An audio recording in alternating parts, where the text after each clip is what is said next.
नमस्कार दोस्तों, स्वागत है एक बार फिर से आपका हमारे इस यूट्यूब चैनल पे। आज हम बात करेंगे भारत के भूगोल के बारे में।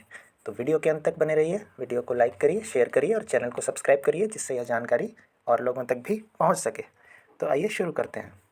भारत भूमध्य रेखा के उत्तर में स्थित है और ये दुनिया का 7वां सबसे बड़ा देश है। इसकी लंबाई उत्तर से दक्षिण तक 3214 किलोमीटर और पूर्व से पश्चिम तक 2933 किलोमीटर है।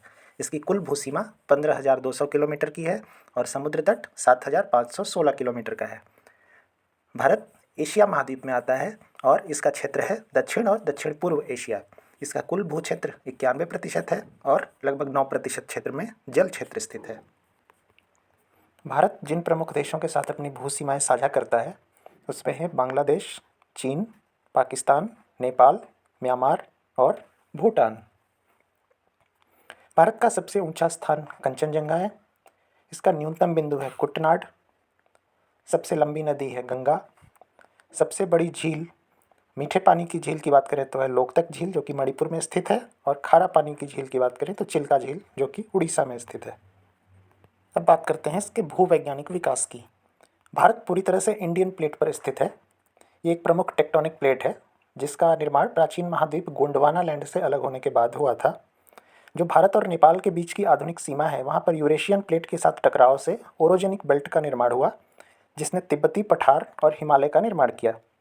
2009 तक के डाटा के अनुसार भारतीय प्लेट 5 सेंटीमीटर प्रति वर्ष की गति से उत्तर पूर्व की ओर बढ़ रही है। अब बात करते हैं भारत के प्रमुख सीमाओं की। तो जो पाकिस्तान और बांग्लादेश के साथ सीमा है उसको रेड क्लिफ लाइन बोलते हैं। कश्मीर क्षेत्र में LOC नियंत्रण रेखा है जिसको लाइन ऑफ कंट्रोल कहते हैं। और चीन के साथ जो सीमा है उसको हम वास्तविक नियंत्रण रेखा, लाइन ऑफ एक्चुअल कंट्रोल कहते हैं। भारत को कुल 6 भौगोलिक क्षेत्रों में विभाजित किया जा सकता है। इसमें है उत्तरी पर्वत, हिमालय, प्रायद्वीपीय पठार जिसमें पर्वत श्रृंखलाएं, घाट और पठार आते हैं, सिंधु गंगा का मैदान या उत्तरी मैदान, थार रेगिस्तान, तटीय मैदान जिसमें पूर्वी घाट और पश्चिमी घाट, और द्वीप समूह जिसमें अंडमान निकोबार द्वीप समूह और लक्षद्वीप द्वीप समूह है। हिमालय, यह भारत की उत्तरी सीमा पर स्थित हिमालय, हिंदू कुश और पटकाई पर्वतमालाओं का एक समूह है। इसका निर्माण भारतीय और यूरेशियन प्लेटों के टेक्टोनिक प्लेटों के टकराव से हुआ था।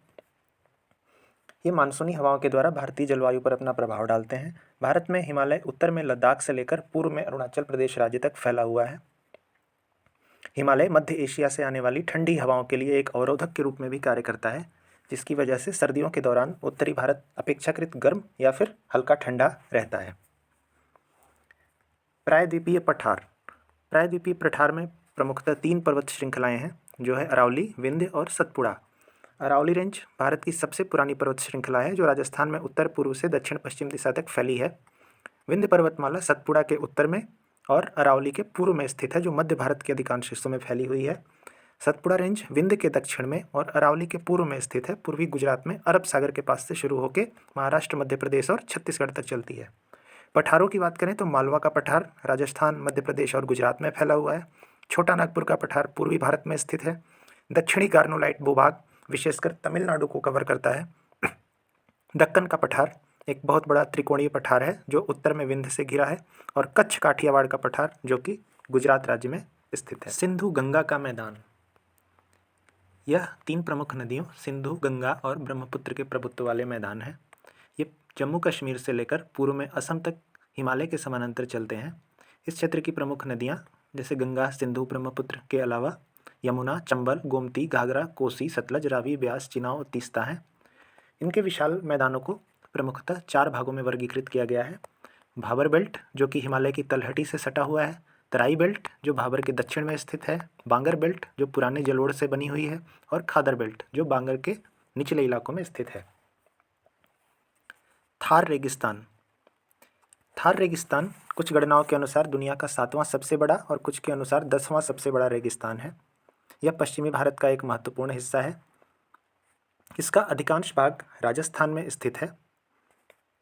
इस क्षेत्र में वार्षिक तापमान सर्दियों में लगभग 0 डिग्री सेंटीग्रेड से लेकर के गर्मियों में 50 डिग्री सेंटीग्रेड तक हो जाता है।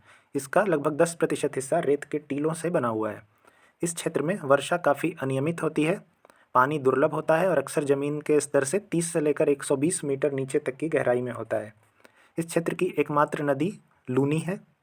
और इसकी मिट्टी रेतीली से लेकर के रेतीली दोमट तक हो सकती है। तटीय मैदान। भारत में प्रमुखतः दो तटीय मैदान हैं, पूर्वी और पश्चिमी। पूर्वी तटीय मैदान पूर्वी घाट और समुद्री सीमा के बीच स्थित भूमि का एक खंड है। यह दक्षिण में तमिलनाडु से लेकर पूर्व में पश्चिम बंगाल तक फैला हुआ है। महानदी, गोदावरी, कावेरी और कृष्णा नदियाँ इन मैदानों में प्रवाहित होती हैं। तटीय क्षेत्रों में तापमान अक्सर 30 डिग्री सेंटीग्रेड तक हो जाता है। पश्चिमी तटीय मैदान पश्चिमी घाट और अरब सागर के भीतर स्थित भूमि की एक पट्टी है जिसकी चौड़ाई करीब 50 से 100 किलोमीटर तक है। यह उत्तर में गुजरात से लेकर महाराष्ट्र, गोवा, कर्नाटक और केरल तक फैला हुआ है। आमतौर पर इसमें बहने वाली प्रमुख नदियां हैं ताप्ती, नर्मदा, मांडोवी और जुआरी। पश्चिमी तटीय मैदान को दो भागों में विभाजित किया जा सकता है, कोंकण और मालाबार तट। द्वीप समूह।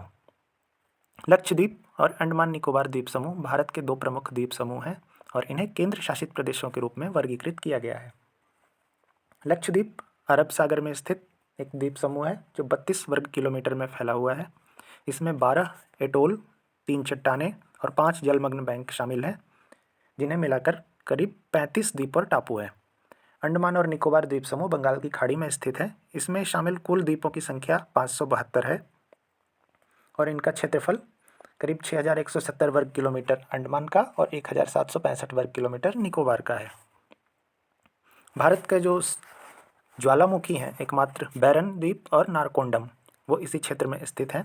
इंदिरा पॉइंट जो कि भारत का सबसे दक्षिणी भूमि बिंदु है, निकोबार द्वीप समूह में स्थित है। जलवायु।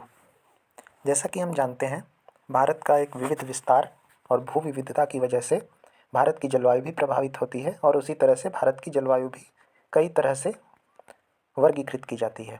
कोपेन के वर्गीकरण में भारत में 6 प्रकार की जलवायु के बारे में बताया गया है। जैसे दक्षिण में उष्णकटिबंधीय है, हिमालय क्षेत्रों में अधिक ऊंचाई के कारण अल्पाइन है, पूर्वोत्तर भारत में यह उष्णकटिबंधीय नम हो जाती है तो पश्चिमी भागों में शुष्क हो जाती है। तो इस तरह से भू विविधता की तरह से जलवायु भी काफ़ी विविध प्रकार की पाई जाती है। ऋतुओं की बात करें तो परंपरागत रूप से तो 6 ऋतुएं मानी जाती हैं, लेकिन भारतीय मौसम विज्ञान विभाग प्रमुखतः 4 ऋतुओं का वर्णन करता है, जो कि हैं शीत, ग्रीष्म, वर्षा और शरद।